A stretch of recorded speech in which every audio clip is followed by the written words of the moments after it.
So we've currently got class 31, number 31327 in the works at the moment, and that's due to an intermittent fault that's developed on it, and we've had to take it out to service for repairs.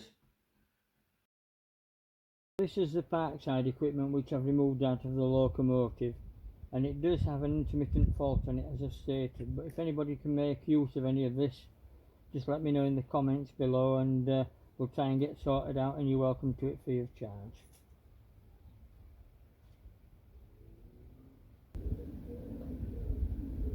Well, I think I'll be going through a few cups of tea while I study what's going where with this model locomotive. As you can see, I've got the two 12-volt car batteries which I'm using to supply this thing, so I need to get them in, and I want reasonably heavy batteries to give me adhesion to the track when it's running.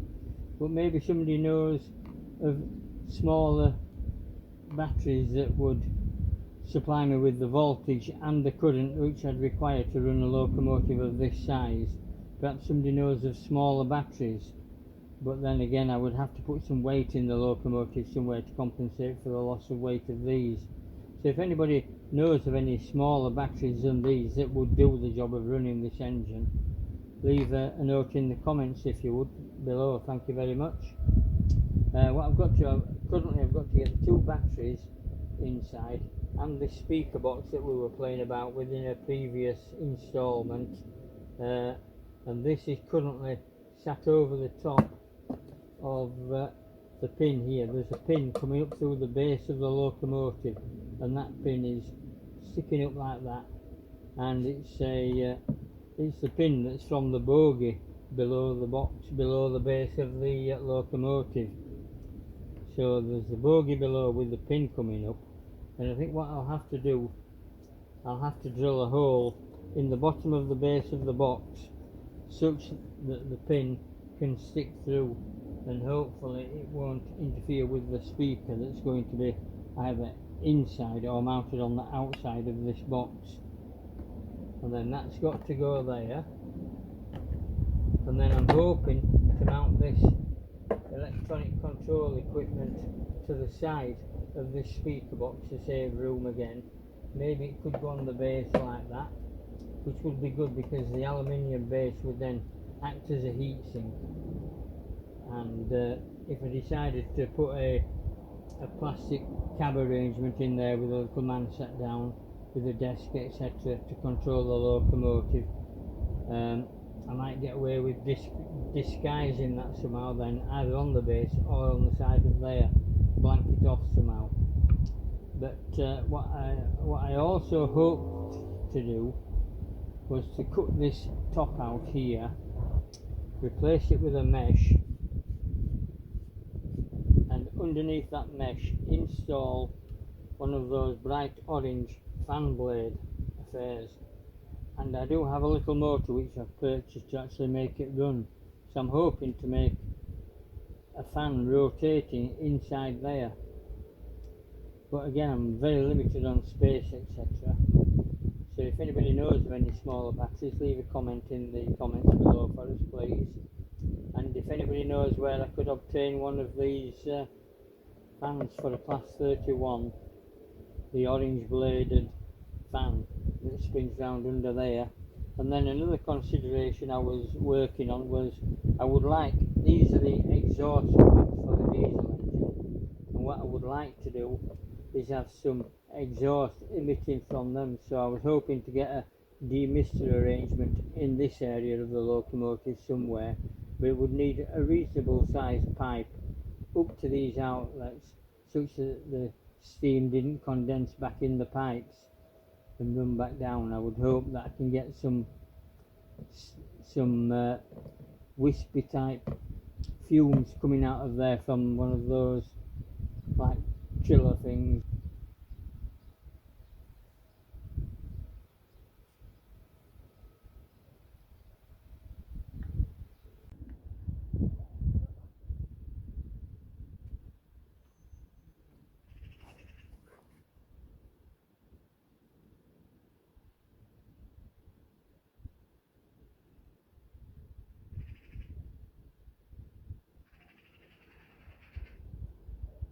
So these timbers are just going inside the box on the inside to strengthen the corners. And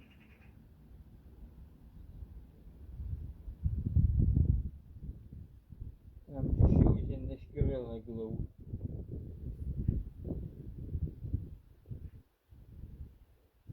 And making the length of timber is the same. I'm making one end up against the wood here, and then I'm placing another piece of timber up the side.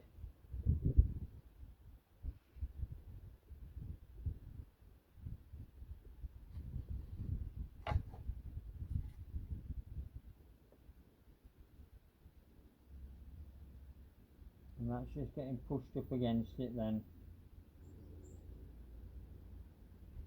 And then that will just be left to dry now. And then the box can either be glued together or just screwed together at the end of the day.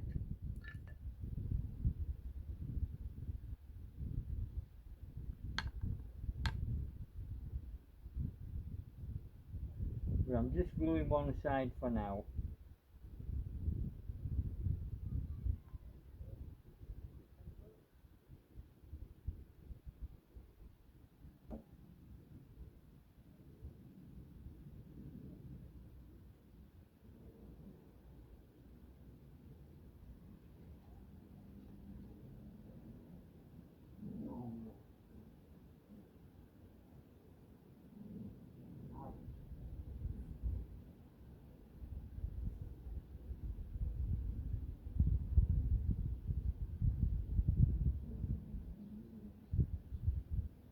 So it's up to a flat point at the front, nice and square.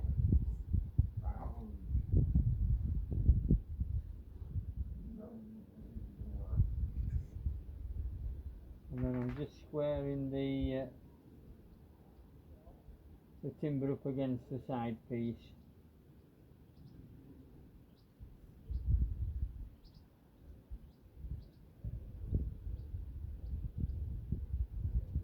And that can just glue into place there then.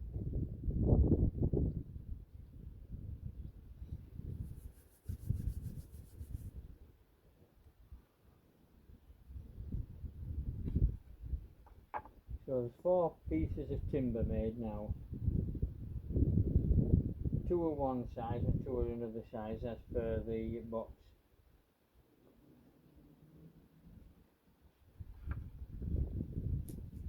So the 2 smaller ones are having these pieces glued into them.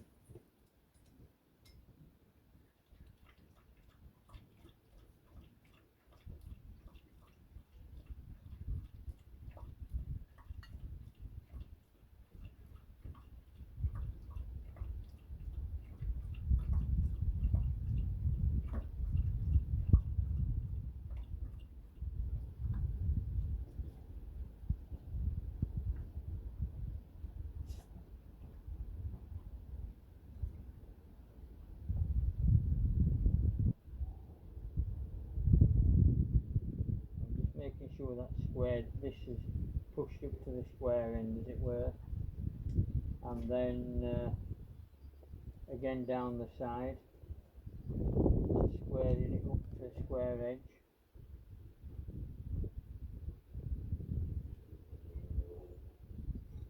And then that can just be left to glue dry again now. Then I'll just clean the glue off then afterwards, and hopefully fit it together.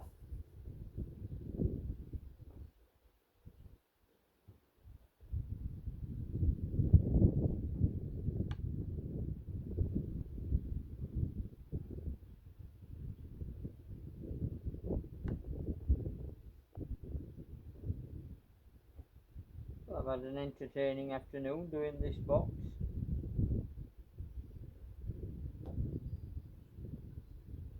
Lovely sunny day again.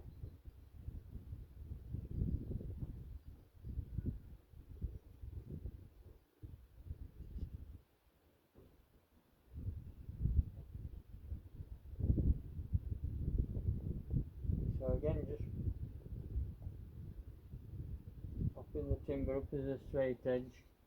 and then just dropping it in at that end there and pushing the timber up to it.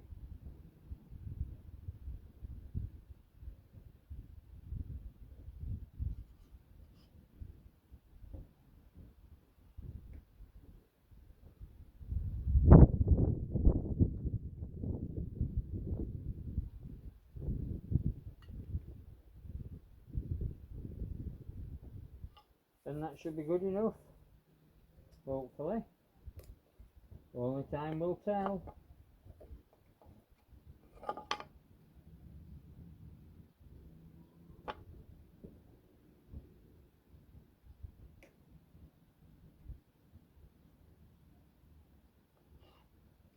I'll just dry the glue off these other boards such that it doesn't spoil the timber.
There we are.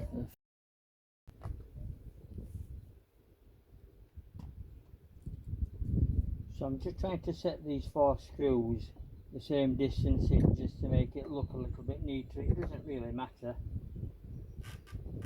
but at least I'm trying.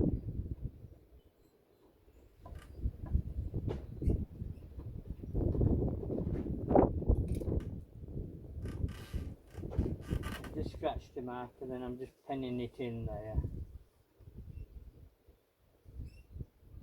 X marks the spot, hopefully.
Following it up with a pilot drill.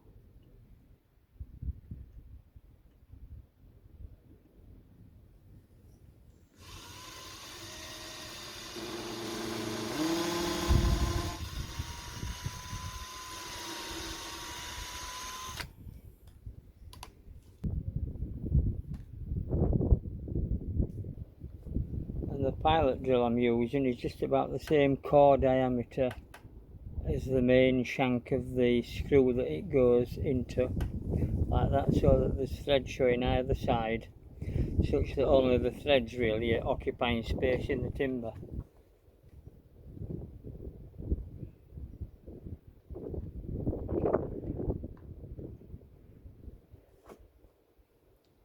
And then that's followed up with a clearance drill for the threads.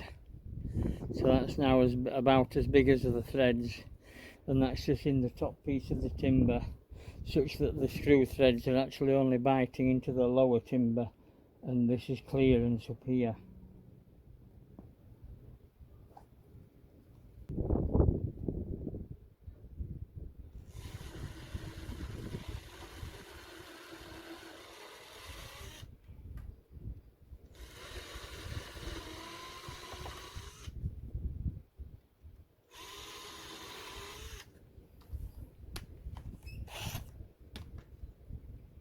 And then I'm just countersinking the head of the screw with a drill that's just about the size of the screw head, such that hopefully it can sink into that diameter. And I'm doing that by hand so to try not to shatter the wood off here. So I'm just lightly doing that by hand.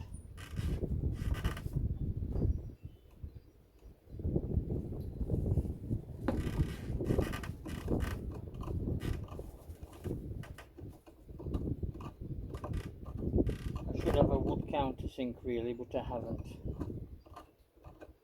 So I'm just using twist drill and I'm just twisting it by hand. If I did it with the drill, it would bind in and drag itself in probably and ruin the job. Then hopefully the screw should slide down somewhat into this lower timber here, and then we can screw that in with a screwdriver. So then I'm just trying to screw that in by hand into that pre-drilled hole that's down inside the timber now.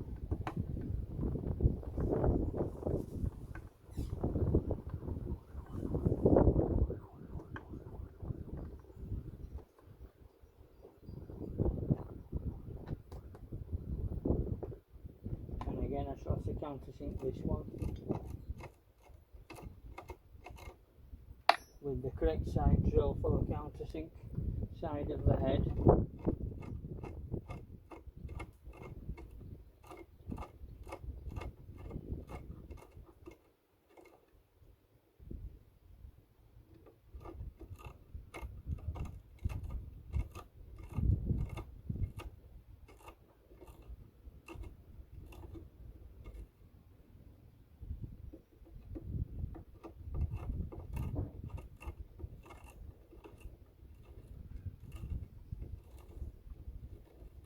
The proper countersink would be better. I'll put that on my shopping list for next time.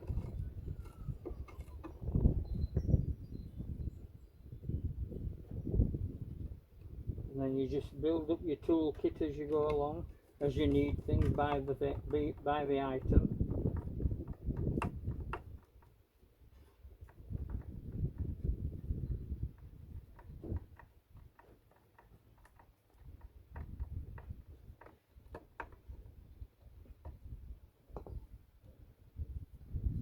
So that's the front fastened on. I'll fasten the sides together now in just a similar fashion, and those ones will go onto the woods that we put inside. They'll screw into the wood that we put inside, you know, the white blocks that we glued on, they'll go on into there. And then when all these are countersunk in far enough, I can get the sanding machine just to sand the box to a final square. But these clamps are great helpfulness, and as long as you've got it sat on a flat wooden base, it doesn't matter whether you're working outside on the patio or on a good sturdy bench. As long as you've got something that you can square things up with and take measurements, etc., then a small worktop bench like that outside will do.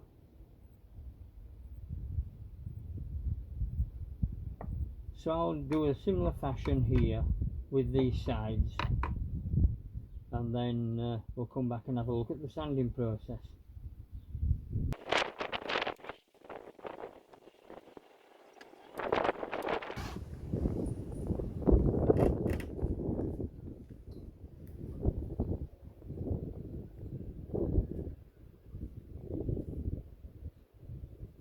Of course, as with metal, you still need to clear the swarf out of the drill, otherwise the drill will become blocked up and may snap in the work.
In fact, now I've turned the box this way around, the penny's dropped that I don't actually need to screw these sections at all, because we glued these bits to this section such that we could remove these sections just by unscrewing it there if ever we needed to get it to inside the speaker box.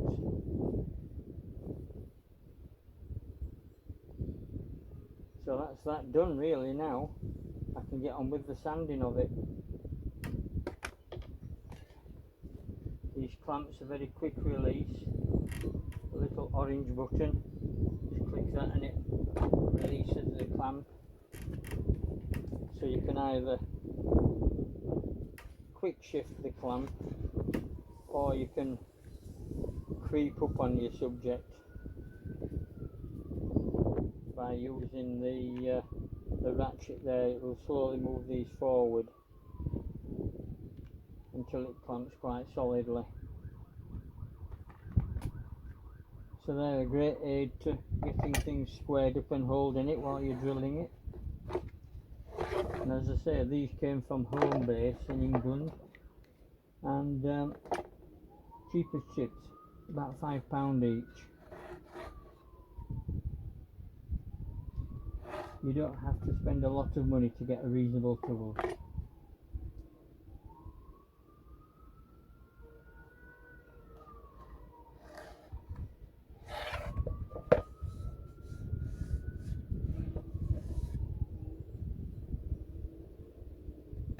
As long as these screw heads are below the surface of the timber now, I can sand this and try and make a reasonable job of this outer shape here.